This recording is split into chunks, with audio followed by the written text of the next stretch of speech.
this this Desmos activity, if we're doing a Desmos activity, um, works with domain and range. So it should be, um, you should get your notes out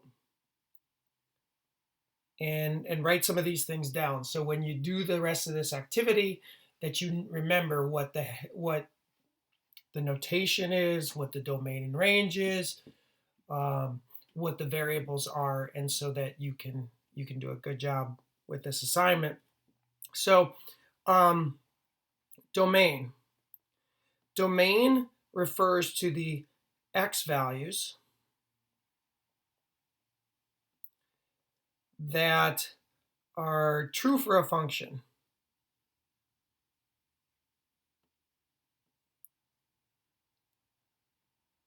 So in the case of this, when you're looking at a graph, it's where is the function defined?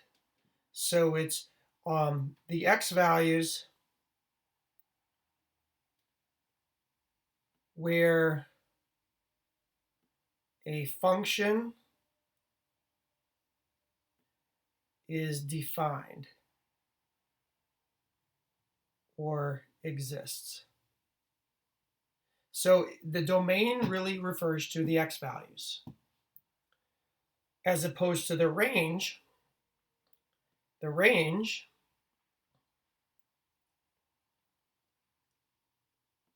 are the y values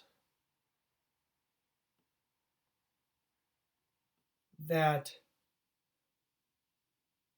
are true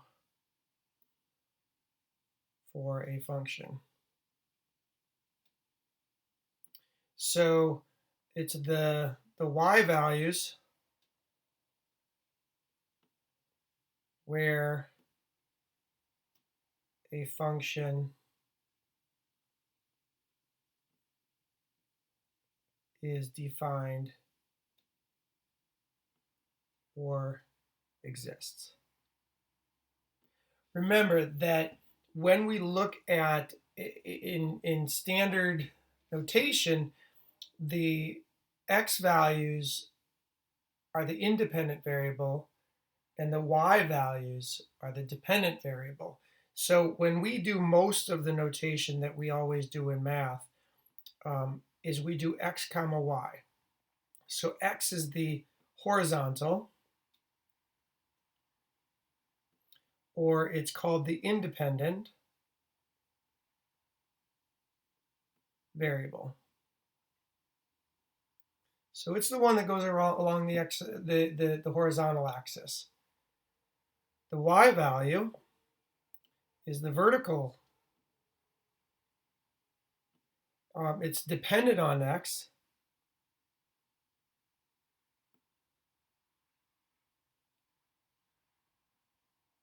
So it's the variable that's dependent on x. We might have different kinds of notation on this. So let's say you had the notation -5 less than x less than 3. What that refers to is that refers to the values between -5 and 3, but not including them, -5 and 3. So if we were to graph it, it would kind of be the thing where if -5 was down here and 3 was up here, and you'd have 3, 2, 1, maybe this is 0, 1, 2, 3, something like that. We're talking about all the values that would exist in here. All of those values right there. Not including 5, so we use an open circle. Not including 3, so we use an open circle.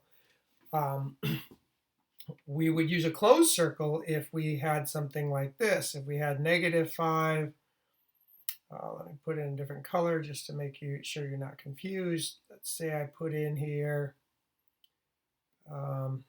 -5 less than or equal to x less than 3. In that case, it's the values between -5 and 3, but includes -5 and not 3. So if we were to graph something like that, the idea behind that is maybe you have a number line, you got 0 here, 1, 2, 3, 4, 5. So here's -5, here's 3. And if we were to graph something like this, it would be the kind of thing where we would include -5, but not include 3. So we'd use a closed circle if we're going to include it.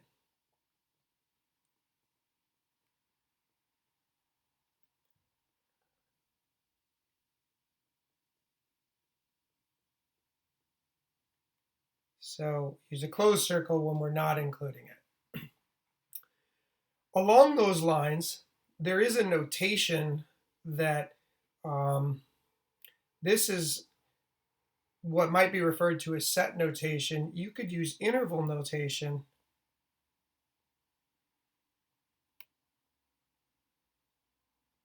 It kind of looks like a point. So interval notation, you might use -5 to 3.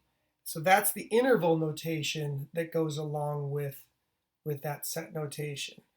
For this one, you would use a closed bracket for -5 up to 3. Now you might go, wow, that looks a lot like a point. And it does. It's the same notation, but one might refer to a point, one might refer to an interval. Usually in the context of the problem, you can determine the difference between those two. The last thing that I think I should cover is the idea behind what real numbers are. In math, a lot of times there's a script R that's used. That means that you're dealing with all of the numbers. So you're dealing with decimals, you're dealing with the natural numbers,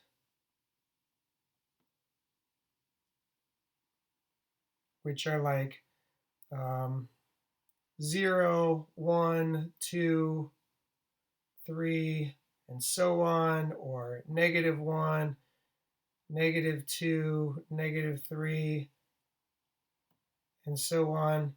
You're dealing with any fraction. You're dealing with any, so fractions maybe like 3/5 or like 11/61 or something like that. You're dealing with any irrational numbers. And irrational numbers are numbers that never repeat and they go on forever. So like pi is an irrational number. So that's what the real numbers deal with. It deals with all the numbers that you can think of. The only numbers real numbers really don't deal with are what's called complex numbers. We'll get to those later on in the year. Use these ideas and these definitions for the rest of this lesson, and I think you'll find it relatively enjoyable. Thanks.